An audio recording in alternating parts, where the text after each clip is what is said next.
13 বছর হয়ে গেছে, আমি আমার বাবাকে দেখি না। বাবা কি জিনিস আমি বুঝি না। আমার বাবাকে যখন নিয়ে যায় তখন আমার 3 বছর বয়স ছিল। আমি তখন বাবা মানেটাও বুঝতাম না। আমি যদি তখন জানতাম আমি আমার বাবাকে হারিয়ে ফেলবো, তাহলে আমি আমার বাবাকে জড়িয়ে ধরে একটু কান্না করতাম। আমি আমার বাবাকে আর কখনো পাবো না, আমি এটা কখনো জানিনি। আমি আমার বাবাকে ফেরত চাই। আমি আমার বাবার হাতটা একটু ধরতে চাই। আমাকে আমার বাবার হাতটা ধরার সুযোগ করে দেওয়া হোক। আজ চাচু আমার পাশে বসে আছে, আজ আমি সেই একই কথা বলবো।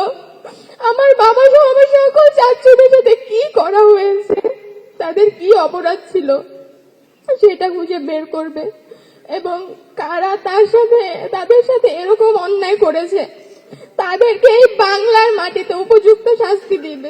1 যুগের অধিক সময় ধরে বাবার অপেক্ষায় বসে আছে, কিন্তু বাবার মুখটা দেখতে পারিনি এখন পর্যন্ত। এই সময়টা ধরে এই 13 বছরে অনেক জায়গায় গিয়েছি এবং অনেক বক্তব্য দিয়েছি, কিন্তু বাবার খোঁজ পাইনি এখনো। বাবার সাথে আমার কোনো স্মৃতি নেই। বাবাকে ছাড়া জীবনটা অসম্পূর্ণ মনে হয়।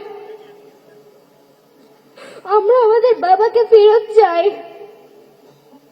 এই কথাটা অনেকবার বলেছি, কিন্তু আমরা আমাদের বাবাদের ফেরত পাইনি।